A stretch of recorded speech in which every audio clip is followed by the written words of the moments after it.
బుధవారం రాత్రి పల్నాడు జిల్లా వినుకొండ పట్టణంలోని ముళ్లమూరు బస్టాండ్ వద్ద నడి రోడ్డుపై అందరూ చూస్తుండగా కత్తులతో షేక్ రషీద్ అనే యువకుడి దారుణ హత్య ఘటనపై పల్నాడు జిల్లా ఎస్పీ కె శ్రీనివాసరావు స్పందించారు.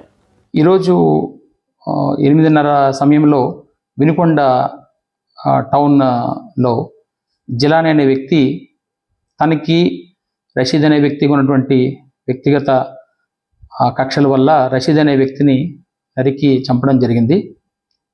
ఇటువంటి చర్యలు ఏమైనా కూడా ఎక్కడైనా ఏదైనా రిపీట్ అయితే చట్టపరంగా చాలా కఠినమైనటువంటి చర్యలు తీసుకోవడం జరుగుతుంది. ఎవరైనా వీటిని ఎక్కడైనా ప్రోత్సహించినా కూడా వాళ్ళు కూడా చట్టపరంగా తీసుకునే చర్యలకి బాధ్యులవుతారు.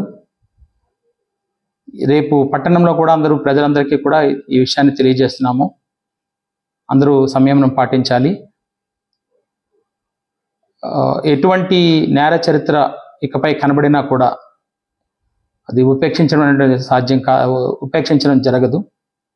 దీన్ని గమనించమని పోలీస్ నుంచి ఒక హెచ్చరిక అయితే ఖచ్చితంగా చేస్తున్నాము. దీన్ని ఖచ్చితంగా గమనించాల్సిన అవసరం కూడా అందరికీ ఉందని కూడా తెలియజేస్తున్నాం. 144 సెక్షన్ కూడా అది అమల్లోకి తీసుకుంటున్నాం. అక్కడ ఎవరు ఎటువంటి శాంతి భద్రతల విఘాతం కలిగించినా కూడా కఠినమైనటువంటి చర్యలు తీసుకుంటాం. ఇప్పటి వరకు ఈ ఇద్దరి మధ్య ఉన్నటువంటి వ్యక్తిగత కక్షలే కారణంగా కనబడుతుంది.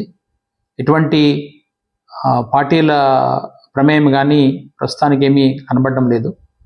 కాబట్టి ప్రజలు దీన్ని గమనించి ఎటువంటి శాంతి భద్రతల సమస్యని తలెత్తనీయకుండా చూడాలని చెప్పడం జరుగుతుంది. ఇటువంటి చర్యలకు పాల్పడే ప్రతి ఒక్కరికి కూడా కఠినమైనటువంటి హెచ్చరికలు అయితే చేయడం జరుగుతుంది. పోలీస్ నుంచి కఠినమైన చర్యలు కూడా తీసుకుంటామని చెప్పి ఖచ్చితంగా చెప్పడం అయితే జరుగుతుంది.